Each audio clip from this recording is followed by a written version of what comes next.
Hello mayam, mayam puna mapu kasani ngol channel da muka sona taram nokchari like manga yadre. Ada mayam ngasi so no video ma pura gala ngasi ki video sidi agi chanu padu na re ba aduna video semba ngam dare dum mayam na hairak podo ngonda agi mamangi story wari li ki bodo agi nu paga ga thingna ki wari li khare dana adugi makha ta bada dum agi nu paga aiga kamaina karam mongda thungna gi bana bada adugi wari do libira waina haibado ina si lira kya na tawbani aba aduga ngasi to tum hogalakda igi chanu pado mamit narame aba ngangna ne tawna leirame aba bai ka se loina ipom pom dana hamra mamit ki maki raun mapa pang ka se loina ipom pom dana sangangna leirame aba adu badai di loi khare me ai khangde ai video sema ngam da khangde dum haidi amju imung amada ama khangna di imung de mi promote tawri haibane aduna ai huji ki woina ne ai se yam wan honari ne aba mang na araga dum pha ki bo ora suno atoba mi da sholak tana baina ne aduna mayam aina ichan pa se kamaina kamaina tawna thammi habdo ado mayam dai share to rake adugi cha hinyang pijaba sisu adu mami to na rabani na ina dum khalli bane thau gari garang se pijaraga mangonda adugi handaki mami na baje chiksu si haibane ba tumba su yade mami sham su yade mami pang su yade na habane ba aduga de ina dum mak to thau su pijadara ba chikpa khopa adum do tawdana baina ne adum mayam uraga khangani aigilam helaba ichan pa se kyamuk jamna maram hoya bada adai mayam da huji ulak toini aba aduga gi mayam aina huji imung dang wangangi ne aba ise light thali ne aba se do hauji sidi pung baro hela bane aba agi imung sidi mayam na hena khangi duni jik matam je nungsa na pungang ga da ba mapun pungang bane aba adi nungsa yam pan bane aba da punglang bane aba agi imung se adugi do aina huji kamaina thammi ai do adu mayam do ulaki aba agi wakhangi oina ne sumaina mamit na ba se dum angan ba nungsa yam na pan ba angan ba adugumba da leiraga di chikpa khotpa adugumba do henjen gadra ina khalle aba agi wakhangi oina ne khangbudi khagjati aba aduga su dum chikpa khopuda adu henjen gadra ina khalle aduna ina dum imung se mamhallaga thami bane dogi chanupa da ina kari kamaina pije haibdo cha hijang do adu su ai ulakia ba thau kari gram pija dia ba do egi imung da di hoji ki oina mana masin kasum leiti bane ngarang do leiba chatkai na tawraga dum chalhau dare aba video editing tawna khotna ngarang regi video ma hawki bani na ne aduna I chalhau dare aba do hojik se hoji su aina haiba mangonda dum ising ayingba kari karang leiruge na haiba do ma matonda leiru yadre aba aduna I dukan su thok tare adoigi yam nungai tabu mi chan pai ngasi exam ne ba english exam ne ba adui do exam su ma thaba ngam dare chatare na su mai na ai phu to ba se school da thara kan hoina haiba ne amadasu launa bani na ne aduna mark to school da su tha dare do tawbudi aina dum moi mem da hai khare aba ma to mami na re na hai khare ba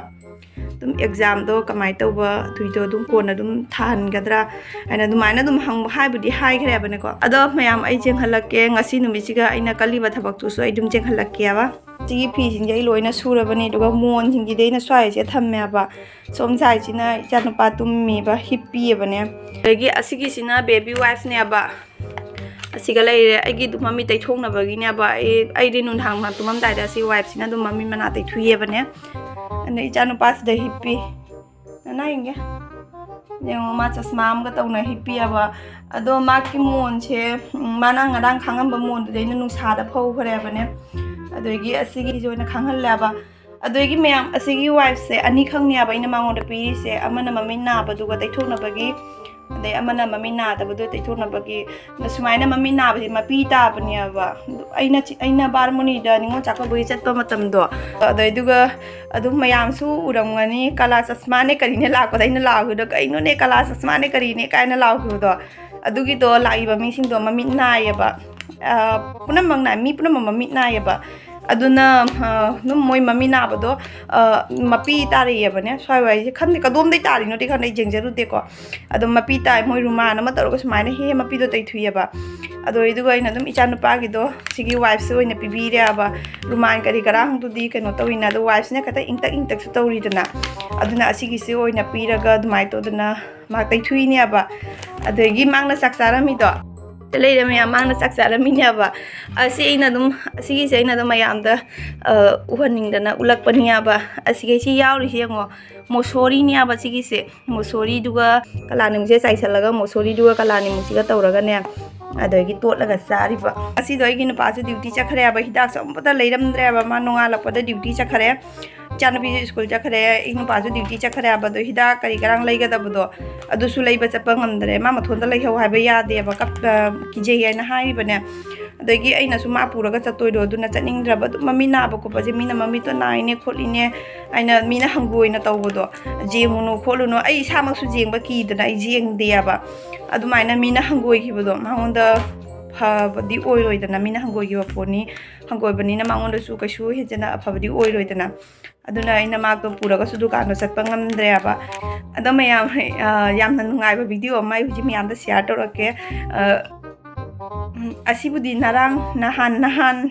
hai ne numi humni mari ni rong surya ba video sila hawo budi duai duai na dum me anda share to do tau da na dum video da hap ta da dum lai ra banya ba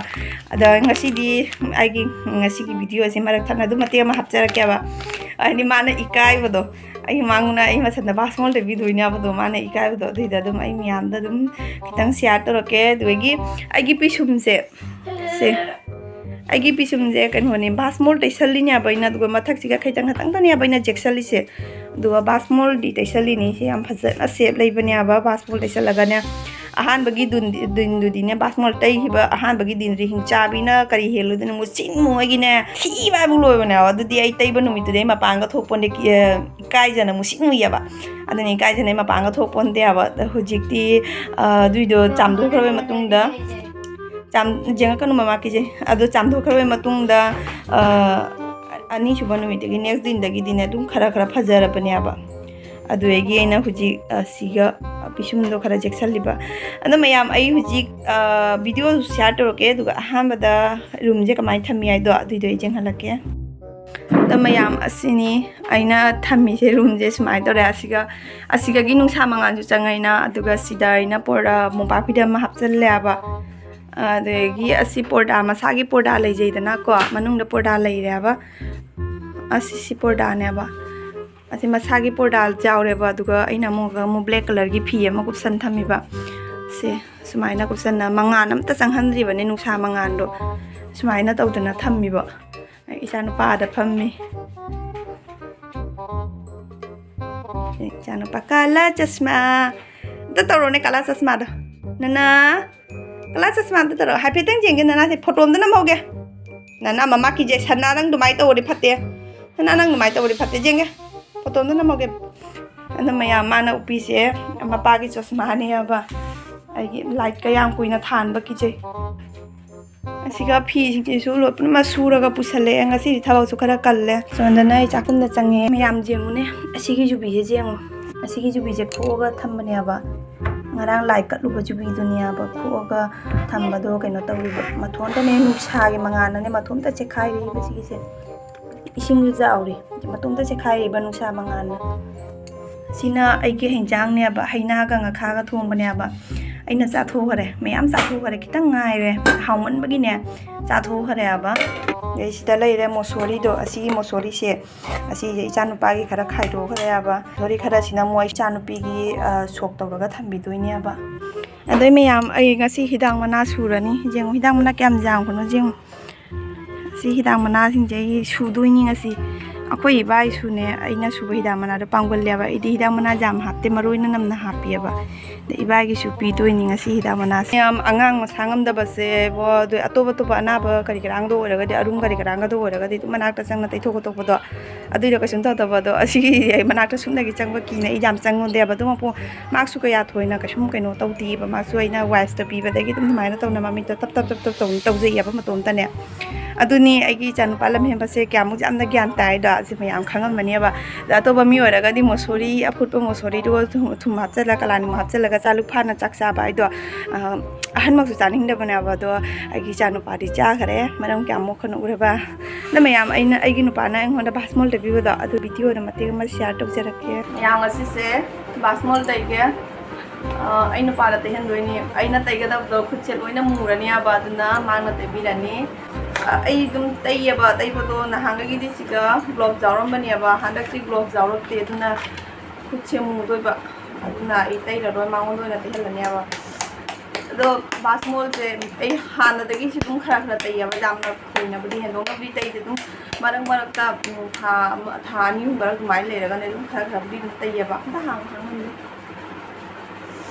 ado jamna budi hendo na taydiaba to ai gi swai gi masam se swai masam je khara khara nga baniaba dugo gi